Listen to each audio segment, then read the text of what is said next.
Aquí vamos a comentar la historia del Rambler Lerma de BAM.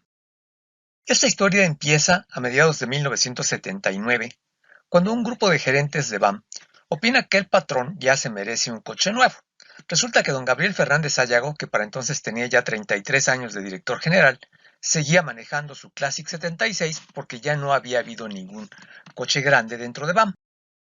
Aquí vemos precisamente a don Gabriel en su oficina en 1979 y un Classic similar al que él tenía. Este no es el suyo, este es el que apareció en el folleto publicitario, pero el suyo era prácticamente igual. Entonces, a los gerentes se les ocurre como primera idea la posibilidad de alargar un American de 4 puertas, un S de 4 puertas, convertirlo en una especie de mini limusina. Pero pues rápidamente se comenta de que es muy poco probable que a don Gabriel le hubiera gustado la idea, porque seguramente le hubiera parecido demasiado ostentosa. Entonces alguien más sugiere que por qué no se le adapta la parte trasera del Spirit Hatchback al sedán American. En ese momento todavía no se fabricaba en BAM el Rally chiquito, pero ya se tenía una carrocería que había llegado como prototipo. Ya estaba en producción en American Motors y aquí vemos dos de las versiones, el Spirit DL y el Spirit AMX. Y la sugerencia es cortar la parte trasera de uno de estos y ensamblarla con la de un sedán American. Una rápida revisión a la carrocería que se tenía ahí como prototipo para desarrollar los bancos de ensamble y demás herramientales, pues se ve que no hay mayor problema, que dimensionalmente no habría ningún problema. Y bueno, pues la conclusión es que hacer uno sería relativamente fácil, que no habría mayor problema. Pero entonces surge la interrogante, ¿y qué tal si lo hacemos para producción? ¿Se podría fabricar en serie? ¿Valdría la pena? Aquí está la pregunta. Y para responderla, se origina un proyecto. Como primer paso, se le solicita a Planeación del Producto que haga un estudio sobre cuál es la tendencia en los hatchbacks de 4 puertas en el mundo. Y entonces se nos ocurre, a Gloria, una diseñadora que trabajaba conmigo y a mí, hacer este bosquejo que fue el primero, sobre la ilustración del catálogo publicitario.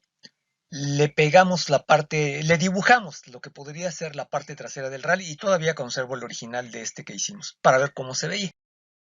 Y bueno, rápidamente una investigación para ver qué estaba pasando en el mundo, pues encontramos que hay dos superestrellas en Europa en ese momento, el Citroën CX en Francia y el Rover 3500 en Inglaterra, ambos con este concepto de hatchbacks 4 puertas de clase alta. Y bueno, los dos están siendo un super éxito en sus respectivos mercados. Y no eran los únicos.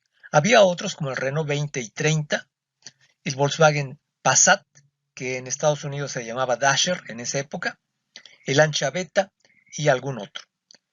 Y bueno, resulta que efectivamente es una tendencia importante y las principales estrellas están en este segmento. Resulta que en Estados Unidos también había aparecido el año anterior, en 78, el Cutlass Aerobac de Oldsmobile y una versión equivalente del Buick Century.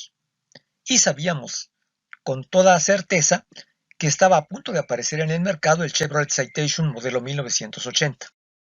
Con todo esto, los hatchbacks son la gran tendencia en Europa, están empezando a llegar a Estados Unidos y eventualmente llegarán a México. Con todo esto, decía, la conclusión es, pues sí vale la pena entrarle a este segmento y por lo tanto se aprueba desarrollar un prototipo.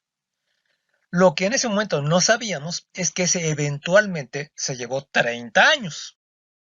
Para diciembre del 79 se ha concluido el primer prototipo, un 4 puertas de color gris plata, con parrilla tipo Mercedes, y se presenta dentro de las instalaciones de ingeniería del producto. Se separó un área para hacer una exposición con dibujos alusivos para esperar a que llegara el comité directivo, el grupo de directores, para la aprobación final del proyecto. Y también se fabricó un 2 puertas. En algún momento a lo largo del desarrollo alguien preguntó que qué tan difícil sería hacer un 2 puertas. Y la respuesta rápida fue, pues no hay ningún problema. Es lo mismo, a la planta le va a dar lo mismo convertir un cuarterón de 2 puertas que un cuarterón de 4 puertas. Las únicas partes específicas serían los cristales traseros y las vistas internas, no hay mayor problema. Y entonces se decidió agregarlo a la oferta.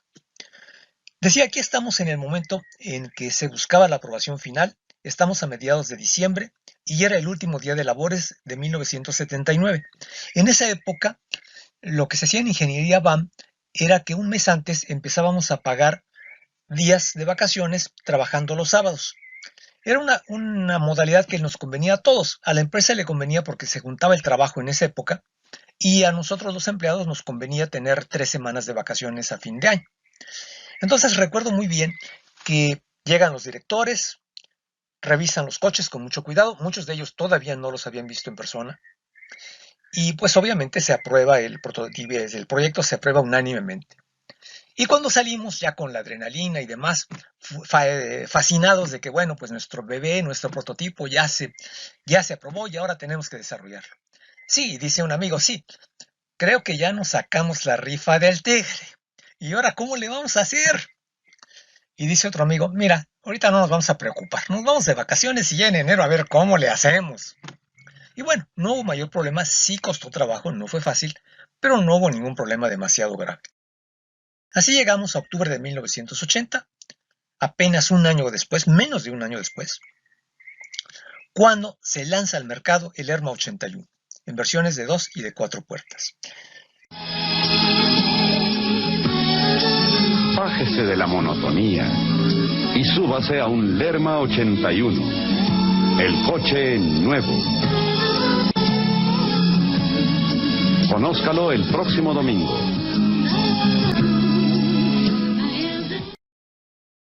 Este coche que está retratado aquí en el folleto publicitario es precisamente el mismo prototipo que se aprobó por los directores. Ya está a especificaciones de producción, salvo un pequeño detalle. Ese pequeño detalle es la luz reflejante trasera. Aquí tiene el redondo del Rally, porque originalmente se había pensado hacer el corte vertical antes de esta luz. Pero después, sobre la marcha, se encontró que era mucho más fácil hacer el corte horizontal, exactamente donde está esta moldura que se puso precisamente para ocultar la unión.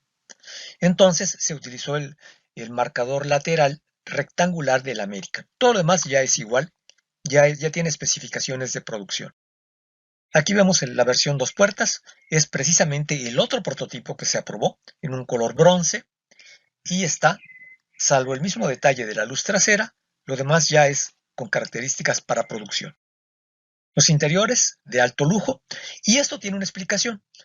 A lo largo del proyecto se encontró que inicialmente se había subestimado el costo de la mano de obra para poder hacer el ensamble de los cuarterones. De hecho, se iban a desperdiciar. Se tenían que utilizar 2 cuarterones y 2 techos. O sea, 4 cuarterones y 2 techos por unidad. Eso subía bastante el costo. Pero lo más grave era el tiempo que se llevaba soldar y estañar perfectamente la unión para que no se notara. Eso implicaba posicionar al vehículo en un segmento más alto de mercado y en algún momento se decidió que si iba a ser tan caro, pues de una vez que fuera totalmente equipado. Por lo tanto, se decidió que tuviera asientos de superlujo, que aquí están, asientos tipo White Bucket, utilizando en resortados de American Motors importados, pero todo el diseño de la vestidura fue nacional. Y por supuesto ofrecer todas las opciones posibles: aire acondicionado, asientos y vidrios eléctricos, desempañador trasero, columna de dirección ajustable, todo. Claro, esto lo posicionó con los compactos más caros, hasta arriba del segmento de compactos. El impacto inicial fue fabuloso. La competencia no podía creer de dónde había salido esto. En esa época yo era el representante de BAM ante el grupo de intercambio, donde nos reuníamos cada 2 meses representantes de cada planta para intercambiar información técnica, obviamente no confidencial, información técnica y algo de ventas. Y me recuerdo que acabando de hacer la presentación me habla uno de los amigos y me dice, oye, ¿de dónde sacaron eso si eso no existe?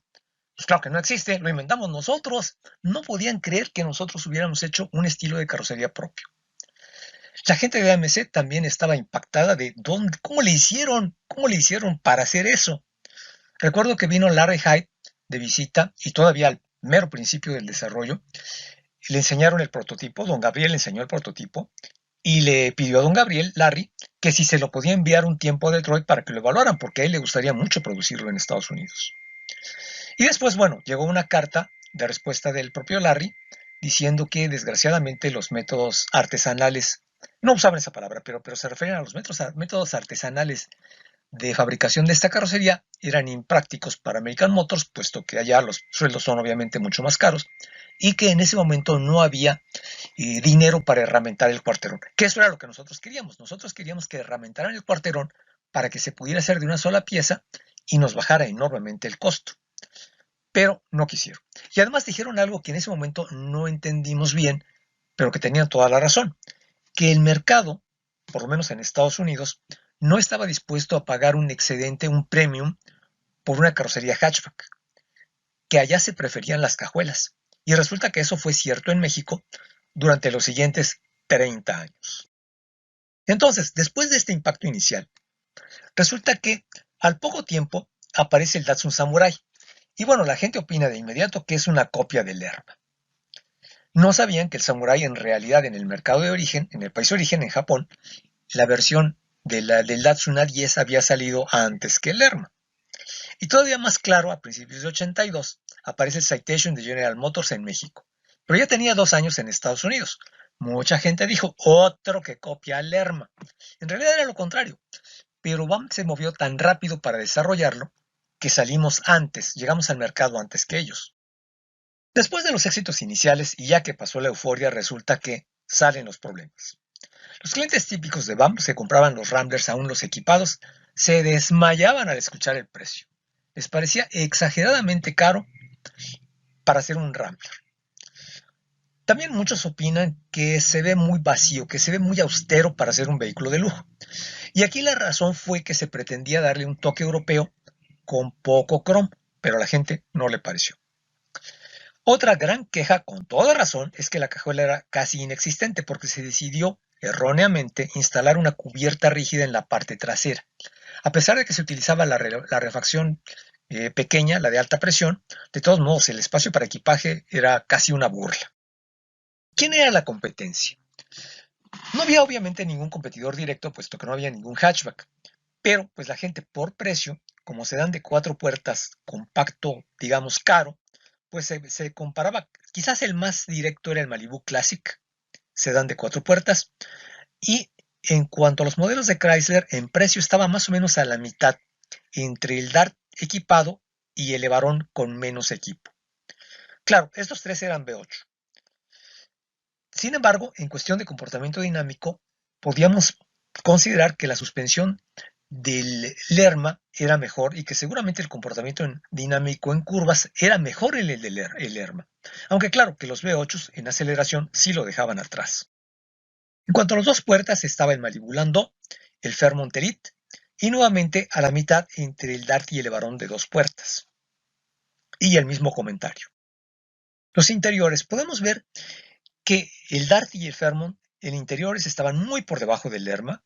Los de Malibu Classic estaban muy a la altura. Podríamos decir que los del Lerma eran un poquito más lujosos y además tenían un mecanismo de reclinación, a diferencia del Malibu, y que los únicos verdaderamente mejores eran los del Evaron. Y mejores no por mucho. Hablando del mercado, ya habíamos dicho que se lanza al mercado se lanza al mercado el 30 de octubre de 1980 junto con toda la línea BAM. Y durante 1981 se comercializan apenas 1.853 unidades, menos de la mitad de las que se esperaba colocar. Y esto pues por los problemas que mencionamos, se percibe demasiado caro, no tiene cajuela, no se ve lujoso, etc.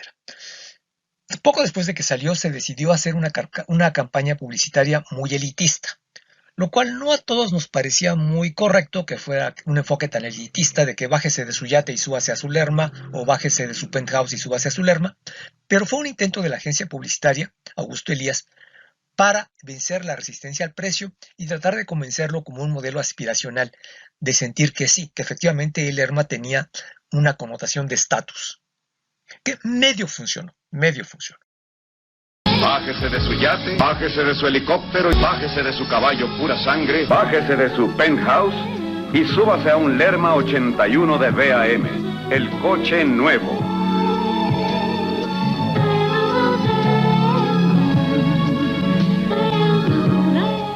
Véalo con su concesionario VAM. En esta gráfica vemos los rangos de precios para 1981. Antes habíamos hablado de la percepción de los clientes, de que los clientes se desmayaban al oír lo que costaba el Lerma. Vamos a ver la realidad. La realidad no era tan así. Si vemos lo que costaba un American totalmente equipado en la barra inferior, un SD totalmente equipado costaba 340,000 pesos. Con el mismo equipo, el Lerma costaba 370,000 pesos. Es decir, la diferencia es menos de un 10% más. Pero aquí hay dos problemas. Por un lado, efectivamente, se cumplió lo que nos dijo la gente de AMC, de que los clientes no estaban dispuestos a pagar un premium, un exceso, por un hatchback sobre un sedán. El otro asunto que probablemente, fue un asunto mal manejado por los vendedores en las agencias, es que tal vez se manejaba el precio del American básico, 230,000 pesos, contra el Lerma más barato que costaba 320,000. Si lo vemos así, por supuesto que la diferencia es abismal, pero estamos comparando un American totalmente austero con un Lerma bastante más lujoso, mucho más lujoso diríamos. Y esta comparación sucede un poquito también con el Levarón. Sí es cierto que a nivel básico, digamos, el Levarón más barato era apenas un poquito más caro que el Lerma, pero ese Levarón no tenía equipo eléctrico ni aire acondicionado. Realmente estamos hablando de mucho menos nivel de equipo que el Lerma, que en el caso del Lerma. Por otra parte, tenemos el desempeño comparativo. Habíamos mencionado rápidamente que el Lerma debería haber tenido un mejor desempeño dinámico. Aquí vamos a ver algunos números. Primero, en la primera columna vemos la aceleración, el tiempo de aceleración de 0 a 100 km por hora. Esto es al nivel de la Ciudad de México. La fuente son las pruebas de homologación que hacía la Secretaría de Patrimonio y Fomento Industrial, la CEPAFIN, y vemos cómo efectivamente el Lerma era el más lento, 17.6 segundos, mientras que el más rápido era el Malibu V8 con 13 segundos. En medio el Levarón con 14.3 y el Fairmont con 16.4. Sin embargo, el Lerma tenía los mejores frenos. Para frenar de 80 km por hora a cero, solamente requería 33.3 metros, mientras que los demás requerían 34, 35 y hasta casi 36. El consumo de combustible también era mucho mejor en el Lerma. Claro que este es un dato que probablemente al que compraba un coche de lujo en esa época no era muy significativo, pero la realidad es que era bastante más económico, sobre todo en carretera, y esto probablemente se debía a la aerodinámica. Como vemos aquí, en ciudad, el Lerma daba 7 km por litro contra tantito más de 5 del Malibu. En cambio, en carretera, el Lerma daba poquito más de 11,5 km por litro, mientras que los demás con trabajos llegaban a 9.1 en el caso del Levarón, probablemente porque el carburador termoquad era muy eficiente, porque yo pensaría que el Malibu fuera más económico, bastante más económico, igual que el Fairmont.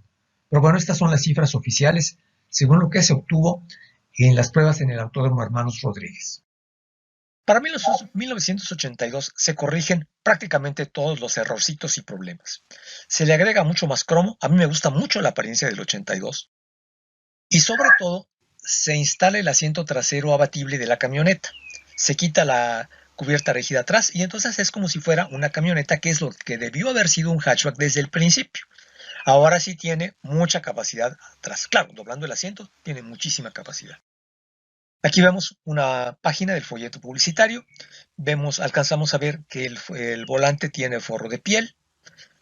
Y bueno, para entonces, como seguramente ustedes sabrán, para 82 hubo una serie de restricciones gubernamentales para impedir la importación de accesorios de lujo. Ya no se pudo ofrecer ningún equipo eléctrico, ni el volante de posiciones, ni el desempañador eléctrico, pero sí se pudo ofrecer el el limpiador trasero, que aquí se alcanza a ver, y rines de aluminio de fabricación nacional.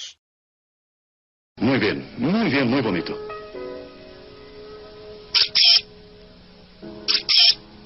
Quiero demostrar que el Lerma tiene gran vida interior, que se sienta la suavidad. El tablero, eso que luce toda su belleza. El Lerma 82 ha sabido conjugar lo mejor de dos mundos: el tamaño y la agilidad de los medianos con la madura elegancia y categoría de los grandes. Viéndolo bien, el Lerma 82 de VAM es un señor coche. Véalo bien con su concesionario VAM. Aquí vemos a la competencia para 1982. El Lebaron con solo ligeros cambios, pero el Fairmont Elite, que ahora se llama Elite 2, tiene el frente totalmente nuevo y de hecho subió bastante de precio. Y en realidad aquí tendríamos que hablar también de la competencia entre hermanos, porque el American SD, pues como ya vimos, resulta que era quizás el principal competidor del Lerma. Y para el que le gustaba el lujo tipo americano, pues quizás este estaba más cerca, con ventanilla trasera ópera, que estaba muy de moda en esa época, y medio toldo de vinil. Ante los ojos de mucha gente, este podría verse más lujoso que el Lerma. Y eso, pues claro que significó una diferencia.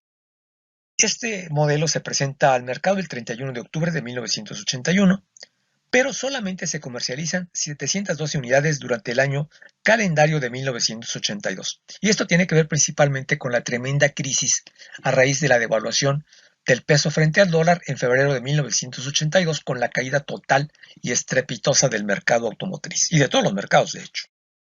Aquí tenemos los rangos de precios para 1982, tomado de las listas de precios de enero.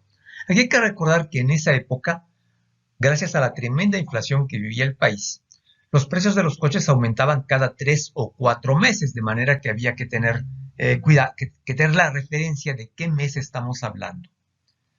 Aquí hay otros dos efectos interesantes. Por un lado, el precio entre el American SD y el ERMA se acercó casi a la par. La diferencia de 10,000 pesos en 400,000 es el 2.5%. Y esto tiene varias explicaciones. Por un lado, el American SD, al tener ese postizo en la parte trasera del techo, que fue un diseño de BAM, pues evidentemente implicó un costo adicional. Por otra parte, seguramente hubo una buena curva de aprendizaje en la planta, de manera que el proceso de fabricación se volvió más eficiente. Y también es probable que se haya ajustado un poquito los márgenes de utilidad, de manera que el precio del ERMA era bastante más competitivo en 82. Está ahora sí mucho más lejos del Lebaron y mucho más lejos del Fairmont Elite. Con todo este panorama de precios y recordando que ya se habían corregido todos los errores y la apariencia había mejorado muchísimo, realmente 1982 debería haber sido un gran año para el ERMA.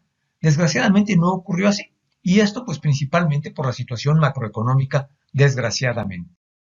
Con todo esto, en total, en esos 2 años se produjeron apenas 3,043 unidades, 1,500 de 2 puertas y 1,543 de 4 puertas. El balance entre modelos 81 y 82 no es preciso porque esas cifras no las tenemos publicadas, pero un buen cálculo es que aproximadamente 1,800 son 81 y 1,200, tal vez un poquito menos, son 82. A fin de cuentas, en conclusiones, ¿qué podríamos decir? Yo estoy convencido que a pesar de que las ventas fueron menores a lo esperado, de hecho fueron menos de la mitad de lo que se esperaba, el proyecto Lerma se puede considerar un gran éxito. Primero porque generó credibilidad y respeto tanto para BAM como para la ingeniería mexicana, por parte de AMC, por parte de la competencia en México. Se generó tráfico en las agencias y eso ayudó seguramente a vender otros modelos, seguramente el SD y el GFS de 2 puertas, y además fue muy rentable. Los pocos que se vendieron fueron muy rentables porque estaban totalmente equipados y porque prácticamente no hubo inversiones en capital. El alto costo se debió a que se usaban más piezas y se utilizaba más mano de obra, pero no hubo una inversión que hubiera que amortizar. Entonces los coches sí eran muy rentables. Y bueno, con todo esto diríamos que además podríamos agregar a todo esto que hoy día es muy buscado por los coleccionistas y no solamente en México, sino en Estados Unidos. Y sabemos de varios casos en donde se han llevado a un alto costo ejemplares mexicanos del Lerma. Muchas gracias, estamos atentos a sus preguntas.